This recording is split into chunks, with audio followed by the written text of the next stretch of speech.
Fala galera, professor Thiago Oliveira aqui e nesse vídeo nós vamos resolver mais uma questãozinha de estatística para concursos, dessa vez envolvendo o Boxplot, alguns também conhecem como caixa de bigode. E para isso vamos utilizar essa questão elaborada pela banca Fundação Getúlio Vargas, que foi cobrado agora, no ano de 2024. Vamos então para o enunciado. Os outliers são dados que se distinguem significativamente dos demais no conjunto. Um outlier é um valor que se desvia substancialmente da normalidade e pode causar anomalias nos resultados gerados por algoritmos e sistema de análise.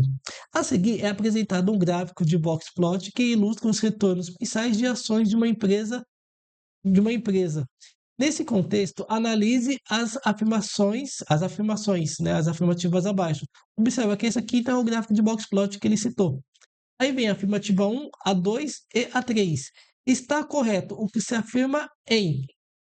Qual que é a missão de vocês? Tentar resolver. Para isso, dê um pause. Eu vou trazer a resposta em 3, em 2, em 1. O gabarito dessa questão é a alternativa. Opa, como eu sempre falo, antes de fazer o gabarito, se inscreva e dá um like aí no vídeo para ajudar a gente a fortalecer o canal. E com isso, o quê? Está nos incentivando a cada vez mais trazer conteúdos aí para vocês.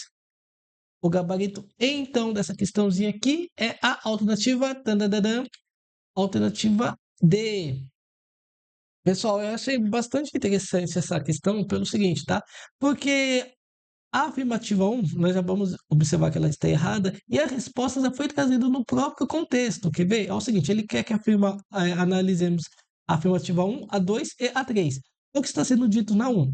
Outliers nunca devem ser removidos, pois sempre que carregam informações importantes e não têm capacidade de distorcer resultados ou enviesar modelos de análise. Pessoal, se você analisar aqui o contexto, ó, os outliers são dados que se distinguem significativamente dos demais dos conjuntos.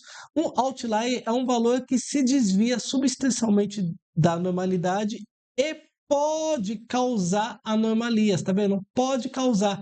E aqui ele já falou que outlier nunca deve ser removido, pois sempre. Opa, então aqui ele quer em contradição. Isso aqui está falando que pode causar, e aqui está falando que sempre carrega informações, né? Então acabou dando um conflito. Mas de qualquer forma, vamos analisar com mais calma esse primeiro contexto, tá? Vamos imaginar o seguinte: você é um auditor fiscal. E digamos que em um determinado setor, as empresas têm uma renda média aí de mais ou menos R$ 100.000 de faturamento por mês. Só que de várias empresas, tem uma empresa que fatura 2 milhões por mês. Opa, se a maioria das empresas tem um faturamento de 100 mil, tá? E uma única empresa tem um faturamento de 2 milhões, opa, alguma coisa isso pode estar errado, ou pode ser que esteja certo, mas enfim, você vai ter que dar uma atençãozinha para essa empresa, porque 2 milhões está se destacando do restante, que é de 100 mil. Então, esse 2 milhões aí acaba sendo o quê? Acaba sendo o outlier. Então, você precisa analisar. Então, se você simplesmente cortar esses 2 milhões, tá? Você simplesmente cortar, você pode estar deixando passar informações que serão muito relevantes, tá? Dentro do seu relatório. E tá? Então, nesse caso aqui, a gente não vai cortar. Por que eu estou falando não vai cortar? Porque é o que ele fala aqui, ó. Vai remover. Não. Nesse caso aqui que eu falei dos 2 milhões, você não vai remover. Muito pelo contrário, você, como auditor, você vai averiguar um pouco com mais detalhe essa empresa aí que está faturando 2 milhões, enquanto o restante fatura 100 mil. Bom, mas agora vamos a um outro caso. Você precisa passar um relatório. A maioria dos funcionários, tá? A maioria dos funcionários, eles ganham um salário de R$ 5.000. Porém, por causa de um único presidente que tem um salário de R$ 200.000, o que que acontece? Se você for calcular a média, por exemplo, a média vai ser totalmente distorcida por causa desses R$ 200.000.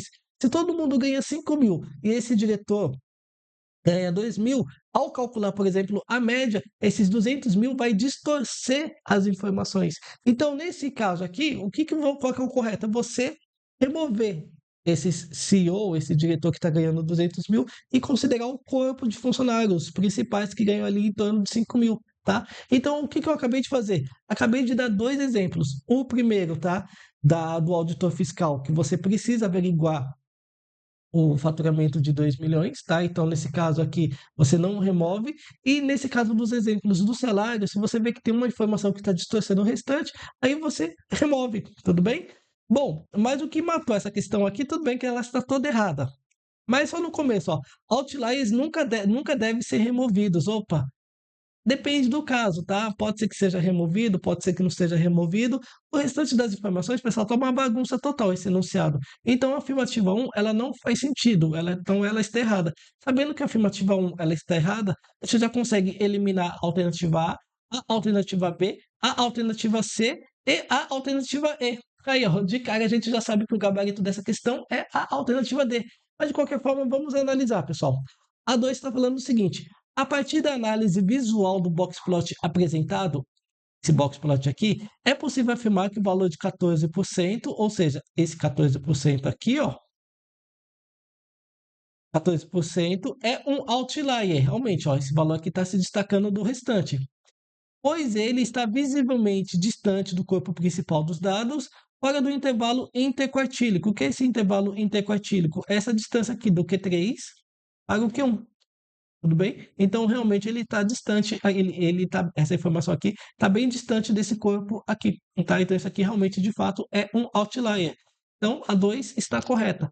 Vamos analisar a terceira, a qual diz: para a detecção de outliers, além da identificação visual, é possível utilizar métodos estatísticos e técnicas baseadas em aprendizado de máquina. Perfeito, pessoal. Vamos utilizar um método estatístico só para a gente confirmar. Vamos supor que eu quero calcular esse outlier aqui superior, tá? Como que nós vamos fazer? Eu vou pegar o nosso limite superior, né?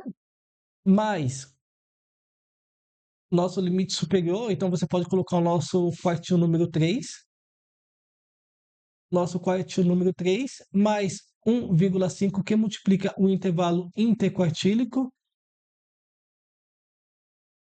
Ou se você quiser calcular um valor que seja outlier aqui abaixo, você vai pegar o Q1 menos 1,5, que multiplica o intervalo interquartílico.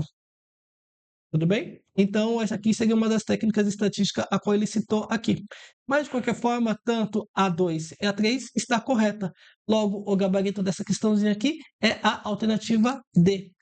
E, bom, como eu sempre falo, caso vocês queiram se aperfeiçoar, mas nessa parte de boxplot, média, mediana, outlier, ou então outros assuntos relacionados à estatística, não deixem de conhecer meus cursos clicando no link aí abaixo. Foi um prazer e nos vemos então nos próximos exercícios. Até mais!